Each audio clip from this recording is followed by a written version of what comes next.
본 방송에서 제공하는 투자 정보는 투자 판단에 대한 조언입니다. 방송에서 제공하는 주식의 가치, 가격 상승 및 가격 하락에 대해서는 방송사에서 보장하지 않습니다.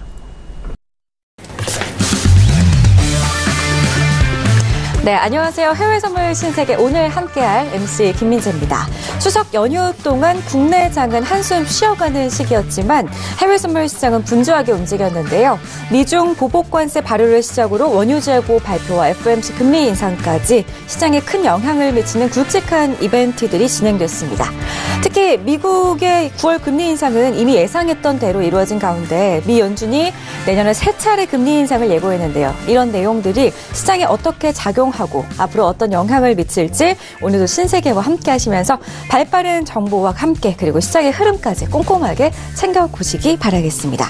자, 매일 밤 11시부터 12시까지 마스터와 함께하는 신세계 참여 방법부터 알려드려야겠죠. 신세계는 전화하고 문자로 참여가 가능하고요. 인터넷 스트리밍을 통한 채팅 참여까지 가능합니다. 유튜브 검색창에 서울경제TV를 검색하신 후에 채팅에 참여해 주시면 되겠고요. 전화하고 문자는 아래 전화번호 02-3153-2611번 혹은 2612번 문자는 건당 100원의 정보 이용료가 부과되는 샵 0082번으로 연락 주시기 바라겠습니다. 자, 저희 방송에서 제공하는 해외 선물 정보는 투자 판단에 대한 조언일 뿐 해당 상품의 가치와 수익률은 보장하지 않는다는 점 고지 도와드리겠고요. 서울경제TV는 자본시장 통합법을 준수하고 있습니다. 1:1 투자 상담, 유사 수신 행위, 무인가 영업 행위, 불법 대여계좌 홍보 및 대입 관유 등 모든 불법 사항을 엄중하게 금지하고 있다는 점도 다시 한번 고지 도와드리겠습니다. 자, 오늘 1시간 동안 함께 하실 분들 소개해드려야 될 것 같은데요. 먼저 실시간으로 외신을 책임져줄 박나경 캐스터부터 소개합니다. 네, 안녕하세요. 박나경입니다. 연휴 이후에 오랜만에 인사를 드리게 됐습니다. 오늘 뉴욕 증시는 3대 지수 모두 상승 출발했다는 소식 말씀을 드렸습니다. 네, 미중 무역 전쟁 이슈는 계속되는 이슈고요. 또 아무래도 시장에는 아무래도 기술주들 이런 대장주인 만큼 증시에 영향을 크게 미친 소식입니다. 오늘도 다양한 소식들 들어와 있습니다. 그동안의 외신 소식을 좀 쉬어가는 관계로 많은 소식들이 좀 들어와 있는데요. 실시간 속보까지 1시간 동안 함께 짚어보도록 하겠습니다. 네, 알겠습니다. 자, 오늘도 해외 소식들은 박나경 캐스터와 함께 해보시기 바라겠고요. 그렇다면 오늘 함께 하실 마스터분, 목요일의 마스터죠. 어떤 분인지 화면으로 먼저 공개하겠습니다.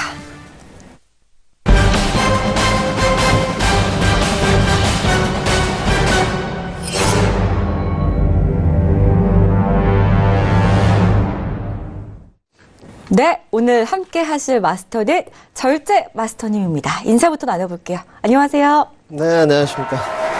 네, 반갑습니다. 네, 안녕하십니까. 절제 마스터 김민준입니다. 추석 한가위는 잘 보내셨는지 모르겠습니다. 일단 추석이 끝나고 처음 이제 찾아뵙는 방송인데요. 금요일 쉬시는 동안에 월요일부터 수요일까지 여러 가지 시황적인 뉴스와 펀더멘적 요소들이 많이 발생했는데요. 미 증시가 또 가파른 상승세를 이어가고 있고 금일 기준으로 어디까지 또 상승세가 이어질지, 또한 전일 발표됐던 크루드 오일에 관해서도 또 상승세를 이어가고 있는 모습인데 오일도 향후 향방성이 어떻게 되는지 알아보는 시간을 갖도록 하겠습니다. 네, 좋습니다. 오늘 절제 마스터와 함께 해외 선물 시장 상황들 잘 짚어보시기 바라겠고요. 그렇다면 지금 개장한 지 좀 지났는데요. 지금 시간이 11시 3분을 넘어서고 있습니다. 현재 시장 흐름부터 한번 체크해 보도록 하겠습니다. 자, 먼저 S&P 500 지수부터 좀 살펴볼까요? S&P 500 지수 지금 0.42%, 12포인트 정도 오르면서 2,924선을 가리키고 있고요. 나스닥 지수 이어서 한번 짚어보겠습니다. 나스닥 지수도 지금 빨간불을 켜고 있는 모습이네요. 1.04% 상승하고 있고요. 7,668선에서 거래가 되고 있는 모습입니다. 자, 이어서 유로FX도 한번 살펴볼까요? 유로FX는 0.45% 빠지고 있고요. 1.17650달러를 형성하고 있습니다. 자, 계속 이어서 상품 조금 더 살펴볼게요. 골드 보겠습니다. 골드 역시나 0.74% 정도 빠지고 있는데요. 1189달러 선을 나타내고 있습니다. 자, 이어서 크루드오일 보겠습니다. 크루드오일도 지금 파란불 켜고 있는데요. 0.22% 빠지면서 71.88달러 선을 나타내고 있습니다. 크루드오일까지 현재 시세 살펴봤습니다. 네, 현재 크루드 오일이 계속해서 좀 빠지고 있는 모습인데요. 이와 관련해서 또 외신 쪽의 뉴스들은 어떤 기사들 나와 있는지 박나경 캐스터와 함께 먼저 짚어보고 가겠습니다. 네, 오늘 먼저 경제 지표부터 말씀을 드리도록 하겠습니다. 미국의 2분기 GDP 성장률이 4.2%를 기록하면서 월가 예상치인 4.3% 예상치를 조금 미치지 못했다라는 소식이고요. 또 미국의 8월 내구 재수가 4.5% 상승을 나타냈습니다. 이 월가 예상치를 좀 상회했다는 소식 두 번째로 좀 말씀을 드리고요. 또 미국의 주간 실업보험 청구자 수가 21만 4천 명을 기록했습니다. 예상치 상회했다는 소식 말씀을 드리도록 하겠습니다. 허리케인 플로렌스 영향이다라는 외신 쪽의 분석까지 말씀을 드리도록 하겠고요. 또 단연 화제는 이제 9월의 FOMC 결과였습니다. 하지만 이제 시장의 예상대로 25bp 기준금리 인상을 했습니다. 미국 연준은 경제에 대한 자신감을 나타내면서 올해 이제 12월 한 번 정도 더 남았죠. 그리고 내년에는 3번, 그리고 2020년에는 한 번 정도 더 올릴 것 같다라는 점을 시사했다고 외신 쪽에서 전달을 드리도록 하겠습니다. 네, 그리고 완화적인 문구에 대한 이야기들 계속해서 나오고 있습니다. 사실 파월 연준 의장은요, 인플레이션에 급등할 이런 징후를 보지 못했고 또 급등할 것으로 예상도 하지 않는다라고 밝혔습니다. 또 미국이 지금 경제에서 가장 좋은 시점이고 또 고용 성장이 둔화하고 또 임금 상승이 가팔라질 때가 긴축 사이클을 끝낼 시점이다라는 견해를 밝혔습니다. 지금 물론 이제 기자회견에서요, 경제가 완벽하지는 않지만 매우 좋다라는 점을 재차 강조를 했는데요. 이 GDP 성장률을 전망치 3.1%로 상향 조정을 했고요. 또 지난 6월 회의에서는 2.7%에서 2.8%로 높인 이후에 이번에 또 높여 잡았다는 이야기입니다. 내년 전망치도 2.5%로 상향 조정했습니다. 네, 그리고 뉴욕 증시에서 주요 지수는요, 이 기준금리 인상에도 연준이 이렇게 완화적인 스탠스를 보였다는 평가를 나타내면서 국채금리가 하락했고 또 은행주가 약세를 보인 데 따라 지금 내리고 있다라는 소식 말씀을 드리도록 하겠습니다. 네, 그리고 미국 연준이 이 FOMC에서 기준금리를 3개월 만에 재차 인상을 했지만 이 말씀드린 대로 이렇게 은행주가 또다시 하락을 하면서 기술적으로 위태로운 수준에 놓였다라는 CNBC의 보도입니다. 네, CNBC에 따르면요, 미국 은행 관련 ETF인 이 KB은행 ETF는요, 지금 연준이 기준금리를 올린 이날이랑 하락한 것을 포함해서 최근 4거래일 중 3일 동안 하락하면서 200일 가격 이동 평균선을 지금 밑돌고 있다라고 이야기를 했습니다. 이 지수는 시티그룹과 또 뱅크 오브 아메리카 등 미국 대형 은행주를 지금 추종을 하는데요.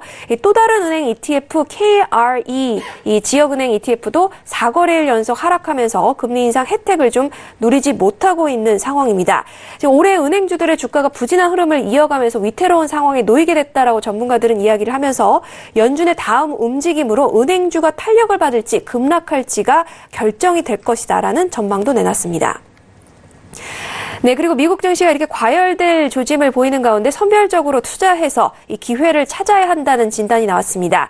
역시 CNBC에 따르면요, JP모건은 실물 경제가 계속해서 나아지지 않는데도 이 주가는 계속해서 뛰는 중이라면서 증시가 경제 사정에 부합한 오름세를 보여야 한다라고 경고를 했습니다. 이 투자자들이 펀더멘탈과 괴리된 이 주가 상승을 기대해서는 안 된다라는 것이 JP모건의 지적인데요. 다만 전문가들은 여전히 투자 기회가 남아있다라는 점을 강조했습니다. 네, 그리고 블랙스톤 부회장의 발언입니다. 미국 연준의 기준금리 인상에도 S&P 500 지수는 연말까지 3,000선에 도달할 것 같다라는 전망을 내놨습니다. 지금 미국 경제가 현재 매우 강력한 위치에 있다면서 이렇게 진단을 내놨는데요.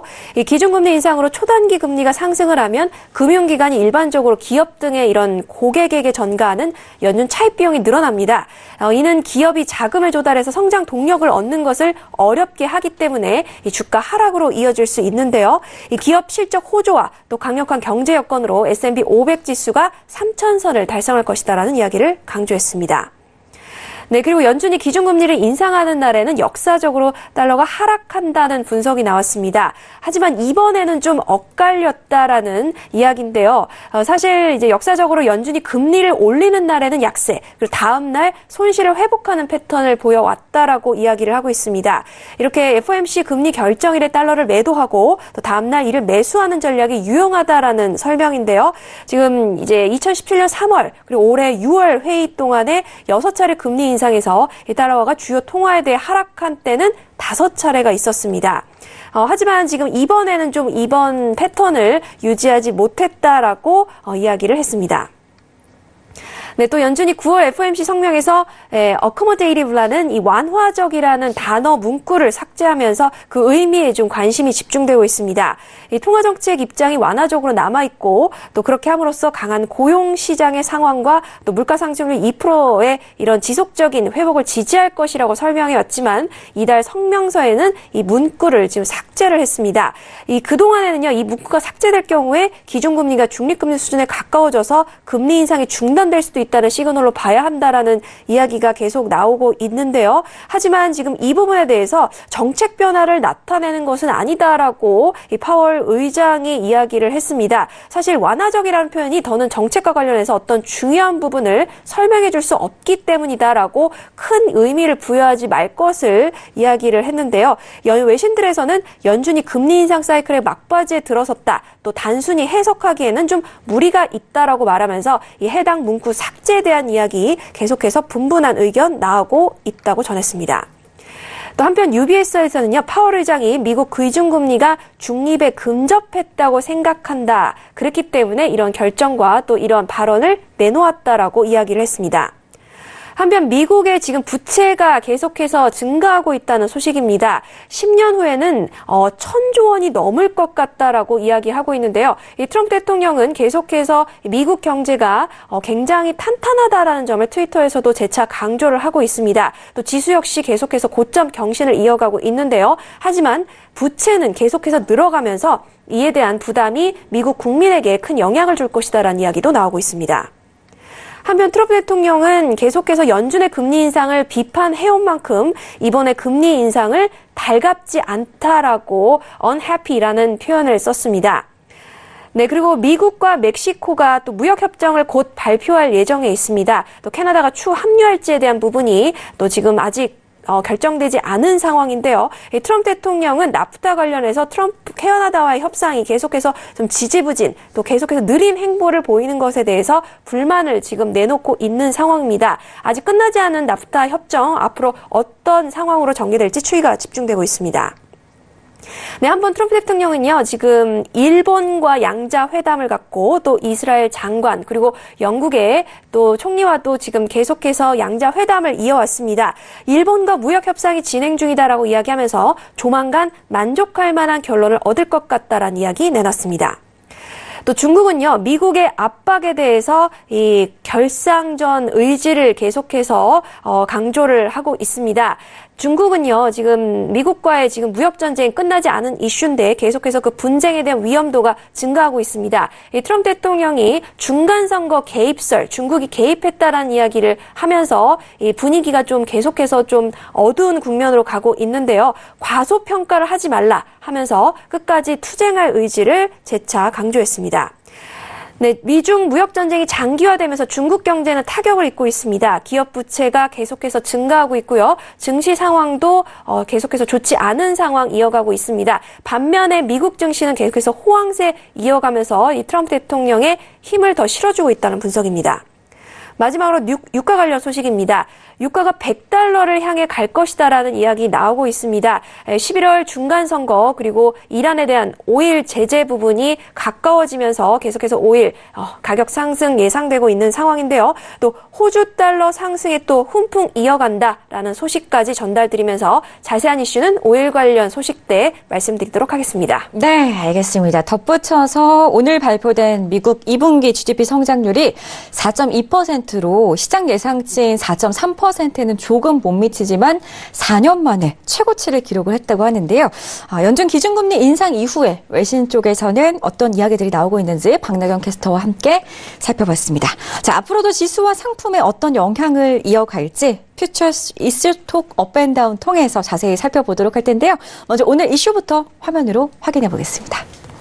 자, 오늘의 첫 번째 이슈입니다. S&P 500 12월물인데요. 나스닥 지수 기술주의 상승이 견인하고 있다고 하는데 계속해서 상승 흐름 이어갈 수 있을지 잠시 뒤에 짚어볼 거고요. 두 번째 이슈, 크루드오일입니다. 11월물인데요. 재고 증가에도 이란 제재에 따른 공급 감소 전망이 지속되고 있다고 합니다. 이에 따라서 크루드오일 지금 좀 하락세를 이어가고 있는 모습인데요. 앞으로 어떤 방향성을 계속 이어갈지 잠시 뒤에 계속 짚어보도록 하겠습니다. 네. 자, 그럼 첫 번째 이슈부터 한번 짚어볼까요? 첫 번째 이슈, S&P 500 지수인데요. 우선 먼저 마스터님의 의견 팻말로 먼저 좀 들어보고 살펴보고 상세한 전략 세워볼게요. 우선 S&P 500 지수 좀 살펴보도록 하겠습니다. 지금 0.39% 오르면서 2923선 나타내고 있는데요. 우리 마스터님 업앤다운 오늘 어떤 의견 보여주실지 팻말 들어주실까요? 네, 알겠습니다. 네, 하나, 둘, 셋. 계속해서 더 상승할 거다라는 의견 주셨는데요. 마스터님 한번 이야기 들어볼까요? 네, 아무래도 S&P가 지금 좀 가파르게 하락세를 좀 기록하다가요. 추석 저희 연휴 기간 때 거의 4거래일 연속으로 좀 하락하는 장세를 나타냈었는데요. 지금 아무래도 오늘 가파른 상승세가 나오고 있는 게 기술적인 조정 부분이 끝나고 올라가는 모양새도 좀 있겠거니와 지금 미국 증시를 좀 살펴보면 기술주가 좀 약간 지금 견인하는 모습을 나타내고 있습니다. 지금 애플이 2.4% 정도, 또 아마존닷컴, 페이스북, 마이크로소프트까지 모두 네 종목이 팡에 이르는 세 종목 중에서 네 종목이 모두 다 지금 상승세를 지금 현재 시간으로 이끌어가고 있고요.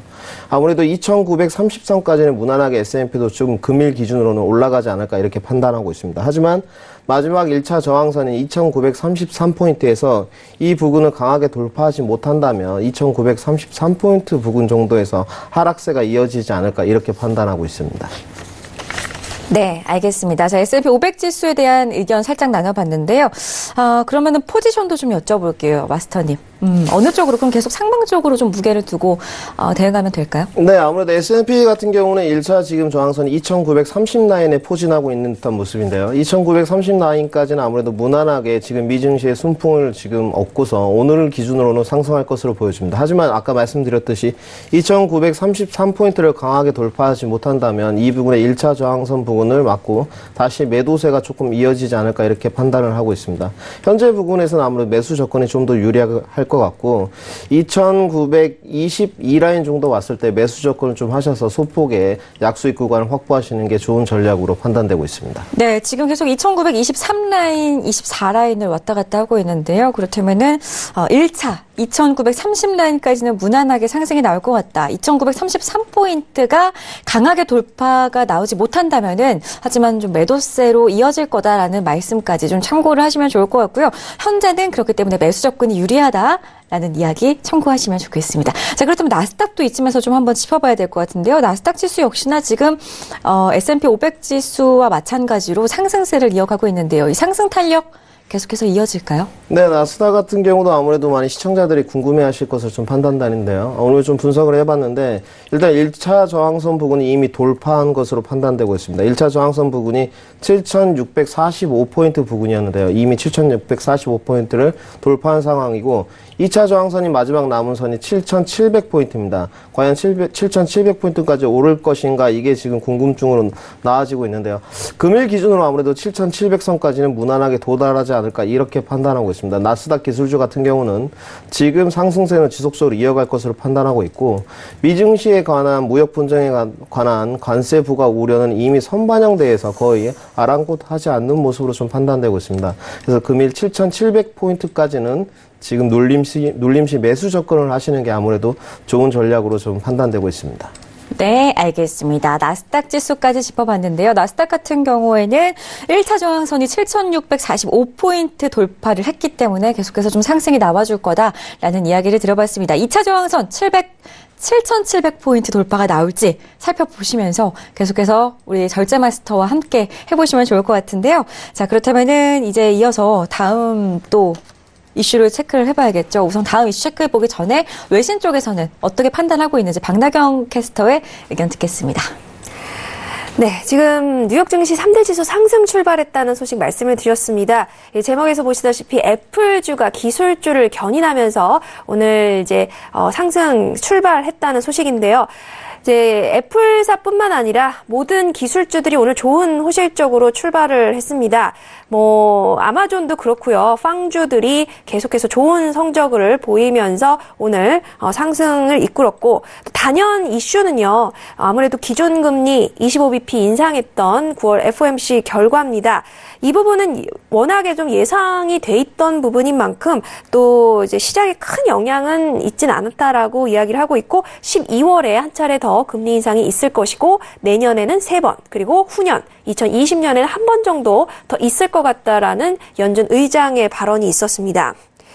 네, 그리고 지금 말씀드린 이제 내년 3회 그리고 후년 한 번 더 있을 것 같다라는 자세한 이 기사를 좀 말씀을 드리고요. 또 다시 이제 앞전 기사로 좀 말씀을 드리자면, 연준의 이런 발표로 인해서 국채 금리가 좀 하락세를 보이고 있다는 소식입니다. 시장이 좀 압력을 받고 있다라고 말하고 있고, 은행주들이 좀 좋은 성적 보이지 못하고 있다는 점 오프닝 이슈 때도 말씀을 드렸는데요. 역시나 다시 한번 좀 말씀을 드리겠습니다.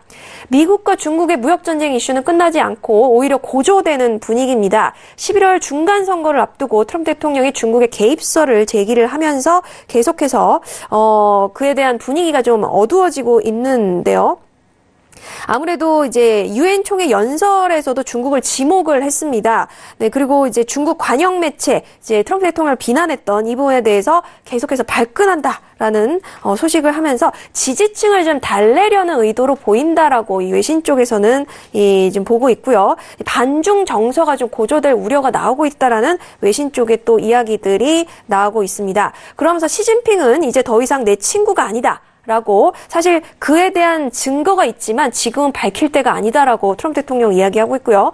중국은 공화당의 승리를 원치 않기 때문이다. 또 무역전쟁을 시도한 첫 번째 미국 대통령, 즉 중국을 지목한 것이 바로 나이기 때문이다라고 이야기를 하고 있고요. 하지만 로이터 측에 따르면은 중국은 미국의 이런 선거 개입설에 대해서 강력하게 지금 부인하고 있다는 입장입니다. 네, 그리고 지금, 납다 관련해서 이야기도 나오고 있는데요. 지금 트럼프 대통령 물론 연준의 금리 인상에 대해서는 달갑지 않다라는 점, 재차 강조를 했습니다. Not happy, unhappy라는 점을 이야기를 했는데요. 계속해서 우리가 너무 잘하고 있어서 금리를 방금 올렸다. 나는 달갑지 않다라고 이야기를 하고 있고, 나는 빚을 갚거나 다른 일을 하거나 더 많은 일자리를 만들고 싶다라면서 금리를 올리는 것을 좋아하는 것 같아서 너무 걱정스럽다고 다시 한번 이야기를 했습니다. 네, 그러면서 한편 지금 미국은요, 일본과 무역 협상을 진행 중이다. 조만간 만족할 만한 결론이 나올 것 같다라고 이야기를 하고 있습니다. 또 중국이 미국 농민들을 공격하고 있다고 재차 지금 비판을 했는데요. 일본과는 좀 그러지 않기를 바란다라고 또 이야기를 하고 있습니다. 또 지금 또 다시 한번 또 말씀을 드리자면, 납다 관련해서도 캐나다에 대해서 좀 비판을 이어가고 있습니다. 캐나다가 너무나 느린 행보를 보이고 있다면서 좀 불만을 나타내고 있고요. 이 트럼프 대통령 트위터는 이 연휴 동안에 많은 소식들이 올라오고 있습니다. 말씀드린 대로 영국의 총리와도 양자 회담을 가졌고, 이스라엘 장관과 그리고 이렇게 아베 총리와도 이 양자 회담을 가졌습니다. 그러면서 계속 경제 지표를 인용하면서 자신감을 내비치고 있고, 중간 선거를 기억해달라라고 이야기도 한 바 있습니다. 그렇기 때문에 미중 무역 전쟁에 관련해서 이런 공격적인 발언을 쏟아내는 것도 중간성으로 의식한 발언이다라는 이야기도 계속해서 나오고 있고요. 아무래도 실시간으로 또 이제 방송 중에 나오는 속보가 있으면 또 말씀드리도록 하겠습니다. 네. 알겠습니다. 자, 박나경 캐스터와 함께 외신 내용을 좀 짚어봤는데요. 방송 보시면서 계속해서 궁금하신 사항들 생기신다면은 유튜브에서 서울경제TV 검색하시고 유튜브 창에 남겨주시거나 전화하고 문자 통해서 궁금증들 보내주시기 바라겠습니다.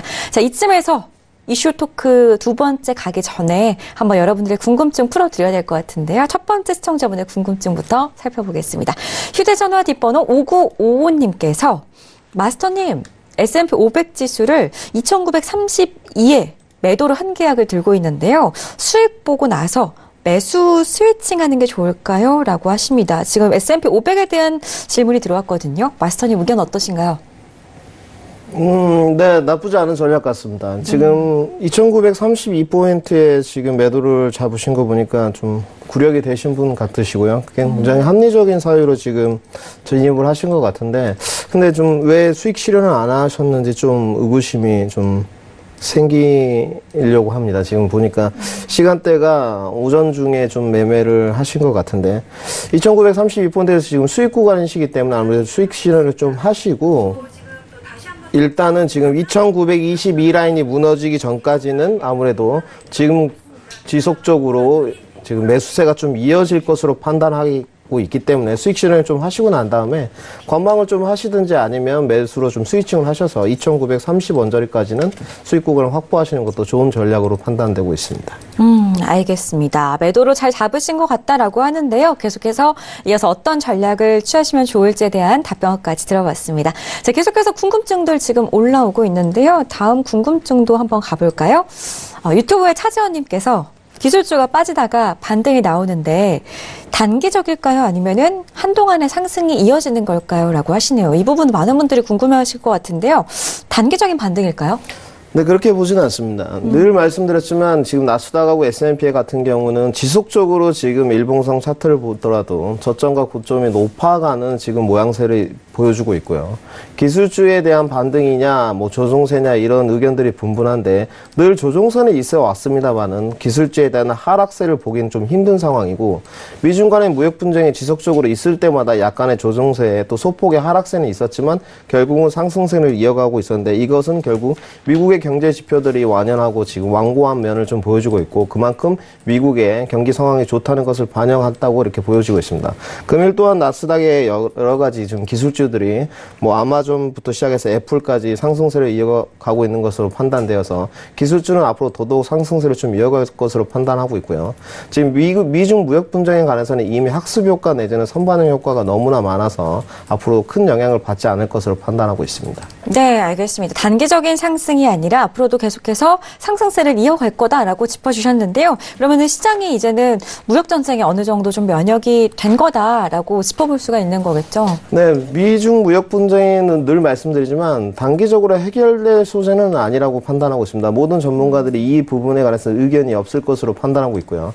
지금 뭐 장기적으로 지속적으로 미중 무역 분쟁에 관해서 서로 양보할 수 없는 측면이기 때문에 이어질 것으로 판단하는데, 결국은 누군가가 한쪽이 지금 손을 들어야지만 이 문제가 해결될 것으로 판단하고 있습니다. 뭐 제 개인적인 주관으로 중국이 좀 빨리 손을 들었으면 좋겠지만 아무래도 미국 나스닥이나 지금 뭐 8,000포인트를 넘어간다는 의견부터 여러 가지 뭐 상승세에 대한 의견은 있지만 큰 하락세를 거칠 것이다, 이러한 판단은 좀 없는 편이고요. 지난주나 또 지지난주에도 말씀드렸듯이 나스닥은 7,400대의 견고한 지금 지지대가 형성되어 있는 모습입니다. 그래서 하락세가 이어지기 위해서는 12월물 기준으로도 7,400포인트가 무너지는 모습이 연출돼야지 하락세가 진행되었다, 이렇게 판단할 수 있을 것으로 지금 보여지고 있습니다. 네, 알겠습니다. 7,400포인트가 무너져야만이 하락세로 진행이 되는 거다라는 말씀까지 기억을 해두시면 많은 도움이 되실 것 같습니다. 자, 계속해서 퓨처스 이슈톡 두 번째 이슈로 넘어가 보도록 할 텐데요. 두 번째 이슈, 크루드오일이었습니다. 재고 증가에도 불구하고 11월물 이란 제재에 따른 공급 감소 전망이 지속되고 있다라고 하는데요. 크루드오일 지금 현재 시세를 좀 살펴볼까요? 72달러 선에서 계속해서 거래가 되고 있는데요. 마스터님, 얼마 전까지만 해도 크루드오일 같은 경우에는 좀 상승세를 보여왔는데 오늘 지금 또 다시 상승으로 좀 돌아섰네요. 지금 좀 방향성을 잘 잡지 못하고 있는 것 같은데 어느 쪽으로 한번 볼까요? 팻말 한번 들어보겠습니다. 하나, 둘, 셋. 업인가요? 우리 마스터님 다운을 들어주실 줄 알았는데 업을 들어주신 이유가 어떤 이유에서일까요? 네, 오늘 그 추석이 끝나고 오자마자 많이 교육생들이 좀 크루드 오일에 대해서 좀 궁금해 하셨었는데요. 크루드 오일에 대해서 아까 한 18시경에 지금 박스권 흐름이 진행되다가 소폭 지금 하락세를 거치고 있는데 이것이 지금 하락을 전조를 나타내는 하방 압력이냐, 이렇게 판단하지는 않습니다. 그렇게 판단하기 위해서는 지금 하방 압력의 지지대가 모두 다가 무너져야 되는데 71.70 라인이 무너지기 전까지는 아직 매도세가 진행되었다고 판단하기는 좀 어렵다고 판단이 들고요. 여러 가지 펀더멘털적 사유 중에 먼저 한 가지를 좀 먼저 말씀드리겠다면 모두가 알고 있는 이란 제재가 지금 코앞으로 다가왔다는 것입니다. 그리고 이란 제재에 관해서 지금 가장 원유 수입이 많은 나라 중에 두 번째가 지금 인도인데요. 인도가 지금 11월 이란산 원유 수입을 제로로 하겠다는 또 발표를 하였고요. 과연 이 고유가가 과연 어디까지 이어질 것인가, 크루드 오일에 관해서 상승세가 어디까지 이어질 거에 대해서 지금 걱정하는 요소는 단 두 가지입니다. 미중 무역 분쟁에 따른 중국에서 원유 수요에 대한 감소, 또한 이란 제재에 따른 지금 또 공급 우려에 대한 감소가 상하방에 모두 지금 포진하고 있는 모습인데요.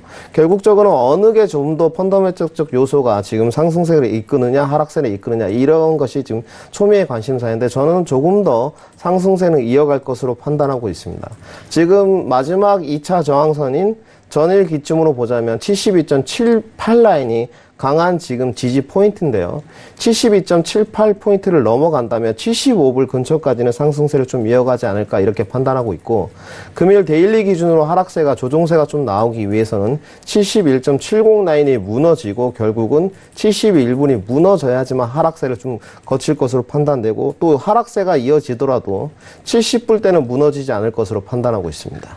네, 알겠습니다. 지금 크루드오일 계속 72달러 정도를 가리키고 있는데요.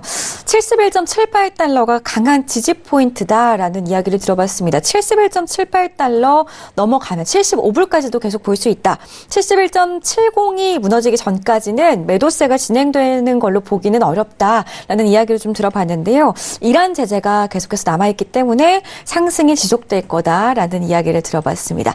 자, 그럼 지금 위치에서 지금도 계속해서 상승과 하락을 왔다 갔다 하고 있는데요. 조금 조정이 나와줬을 때는 좀 매수 쪽으로 그때 봐도 괜찮은지, 그때 진입을 해도 괜찮은지 마스터님 의견 여쭤볼게요. 네, 지금 이제 매수로 만약에 접근을 하신다고 지금 판단되자면 포인트가 72.40포인트를 좀 넘어가야 됩니다. 72.40포인트가 오늘 데일리 기준으로 맥점으로 좀 판단이 되고 있고요. 72.40포인트가 안착하느냐 그렇지 못하느냐가 관건으로 판단되고 있고, 72.40포인트를 지금 안착하지 못한다면 데일리 기준으로는 조금 더 소폭 조정세를 거칠 것으로 판단하고 있고, 금일 종가가 기준이 얼마에 끝날지는 모르겠지만 71.70포인트가 무너지기 전까지는 좀 박스권 흐름을 금일 이어가지 않을까 이렇게 판단하고 있습니다. 네, 알겠습니다. 71.70달러가 무너지기 전까지는 계속해서 박스권 형태를 이어갈 것 같다라는 말씀 들어봤는데요. 데이트레이딩 기준으로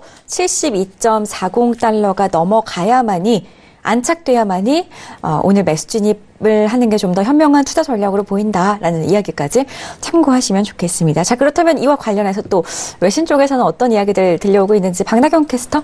네. 네, 말씀드리도록 하겠습니다. 이란의 이런 마스터님 말씀대로 미국의 이란 제재가 이제 불과 5주 정도 남았다라고 외신 쪽에서 강조를 하고 있는 소식입니다. 이란 관련한 이제 이야기들이 좀 오늘 오일 관련해서 메인으로 들어와 있고요. 오일 이슈는 이제 실시간으로 정말 전달을 드리는 만큼 지금 거의 몇 분 전 이야기 이제 기사입니다. 오일 가격이 지금 말씀드린 대로 미국의 이란 제재로 공급 우려에 대한 이런 계속 지속되면서 상승하고 있다는 소식이고요. 불과 5주 남겨두고 있다는 소식 다시 한번 말씀을 드리겠습니다. 미국 트럼프 대통령은요, 오펙이 계속해서 가격을 낮추고 증산을 해야 한다는 주장 계속해서 이야기하고 있고, 또 그 부분은 미국의 중간선거 이전에 이루어져야 된다라고 재차 중간선거를 의식한 발언을 하고 있습니다. 하지만 전문가 애널리스트들은 이야기를 하기를 오펙과 러시아가 이 트럼프 대통령의 요구에 즉각적으로 대응하지는 않을 것이다라고 이야기를 하고 있습니다.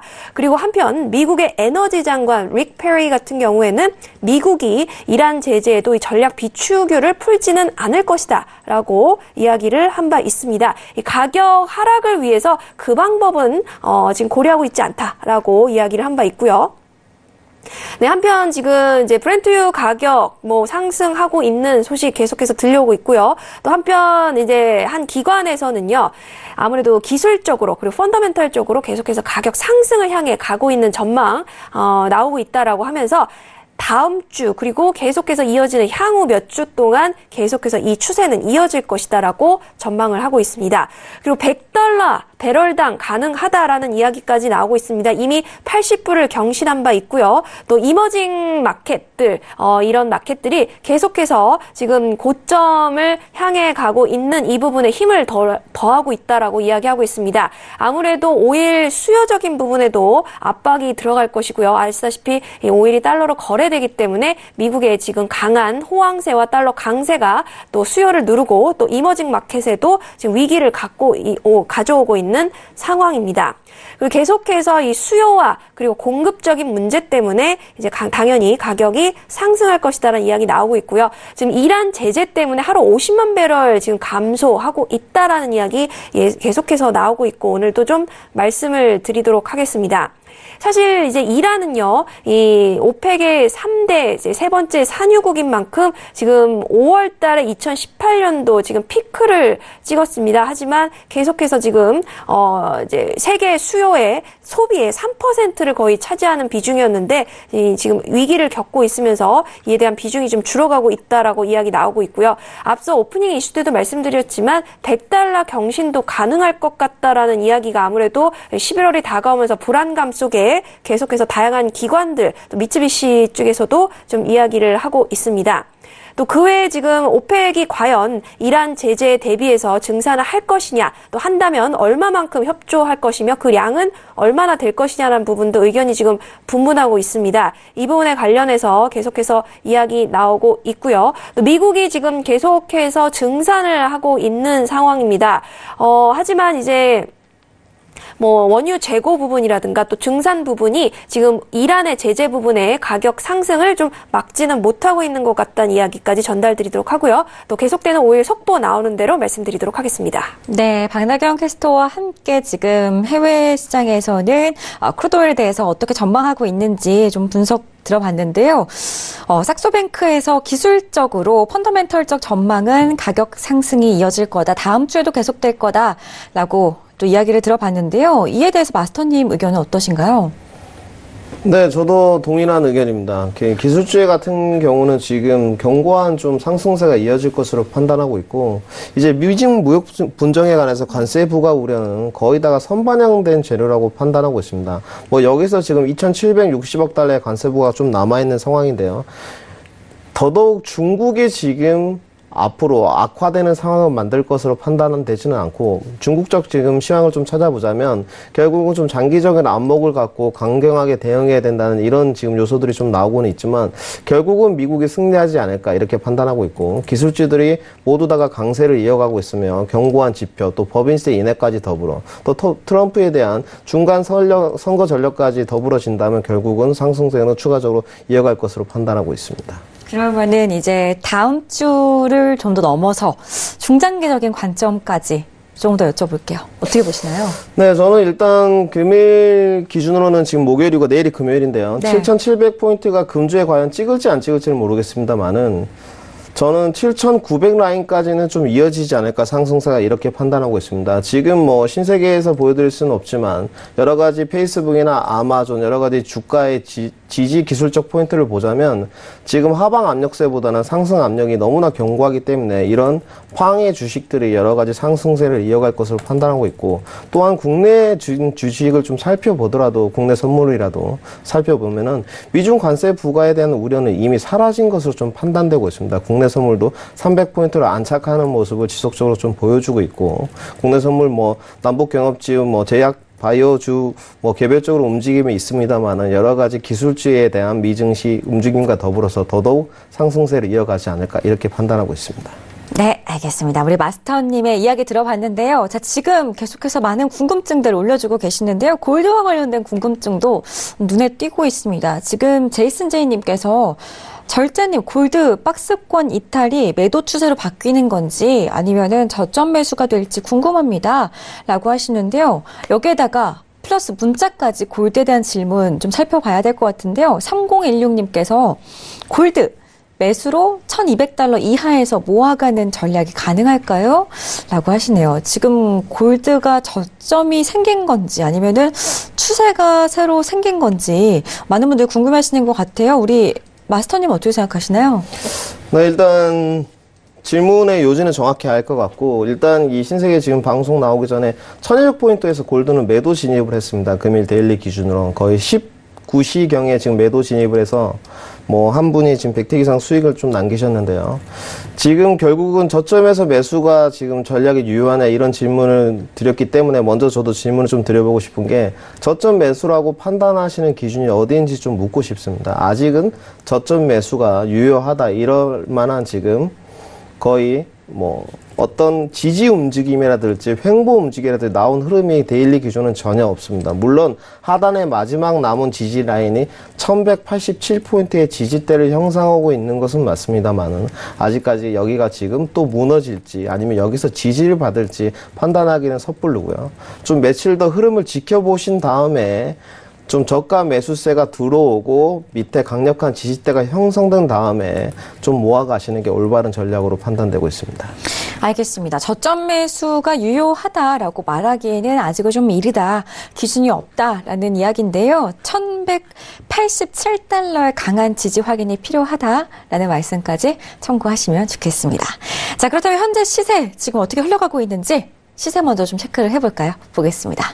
자, S&P 지수부터 좀 살펴보도록 하겠습니다. 지금 S&P 지수는 상승세를 이어가고 있는데요. 0.50% 상승하면서 2,926선을 나타내고 있고요.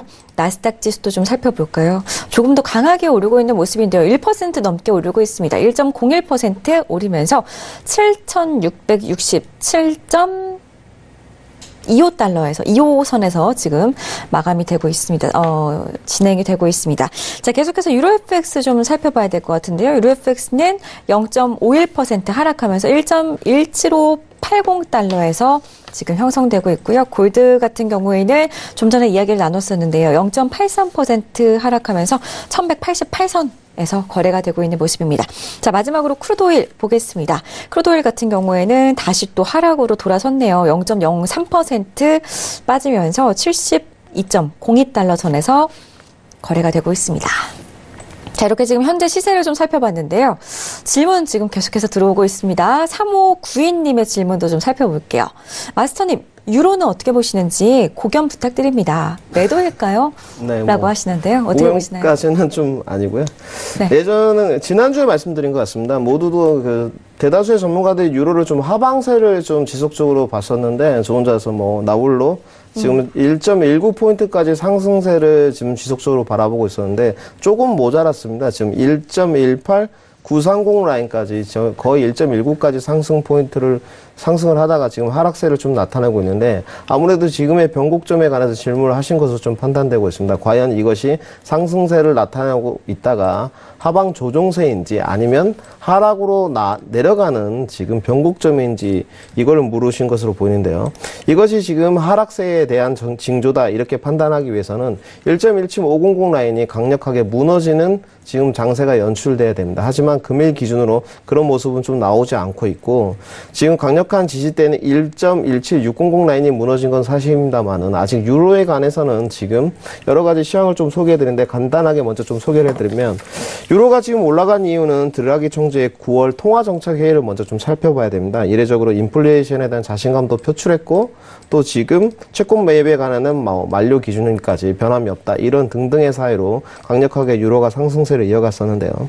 금주 월요일 날 지금 ECB에서 수석 이코노미 미스트인 지금 프리티가 이런 좀 발언을 했습니다. ECB 지금 회의에 관해서 정책에 관해서는 달라진 것이 없다.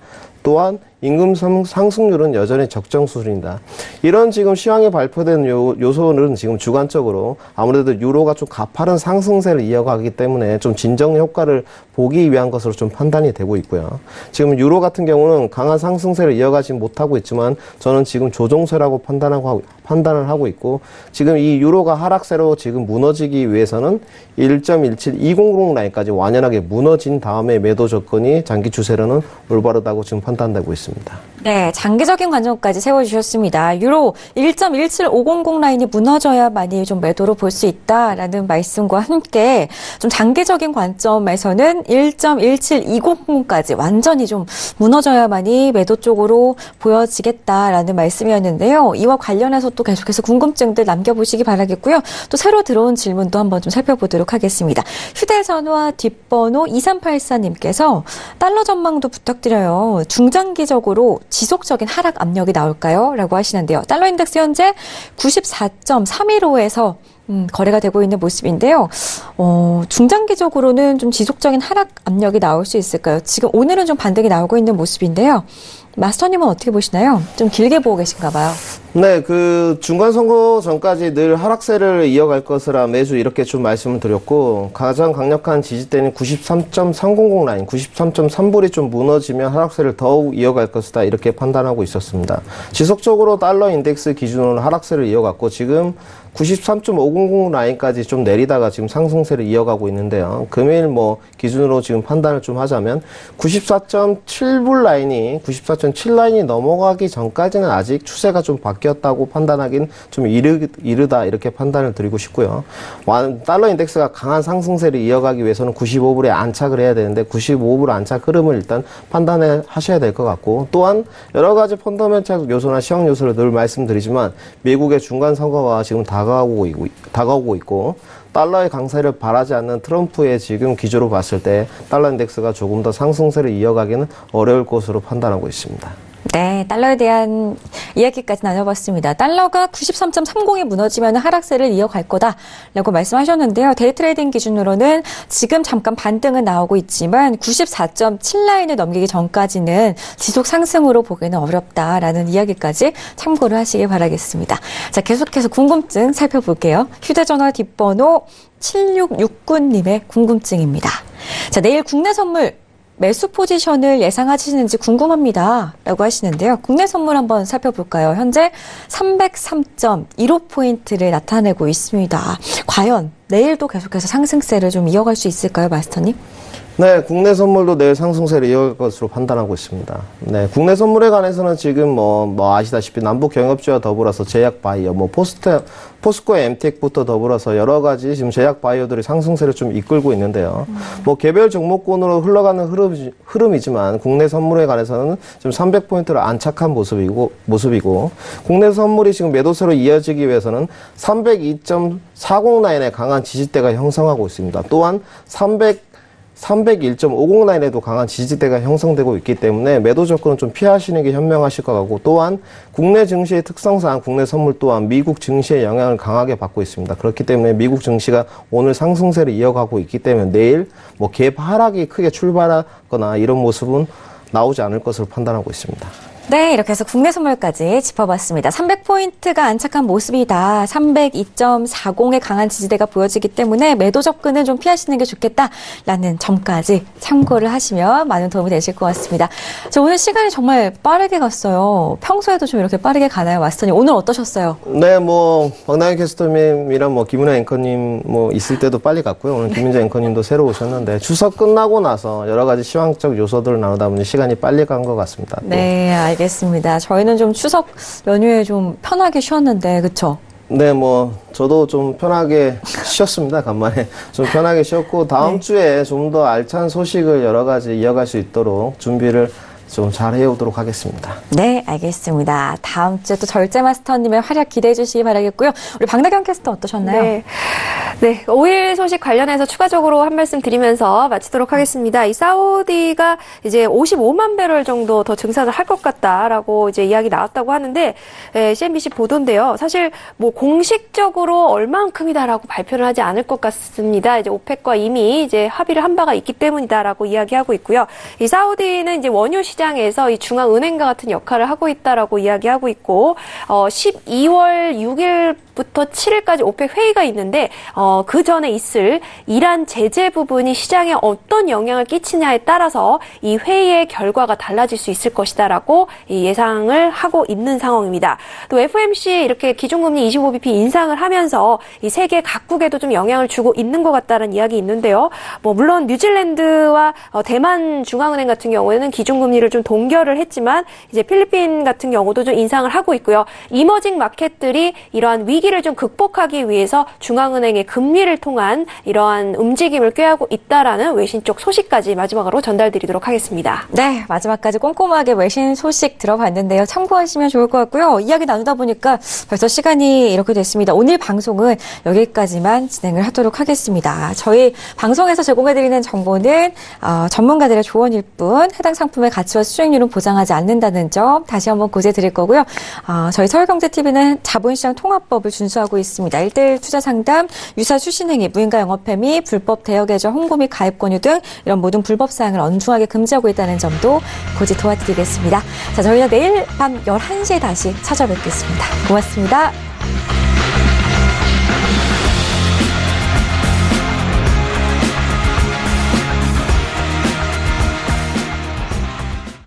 본 방송에서 제공하는 투자 정보는 투자 판단에 대한 조언입니다.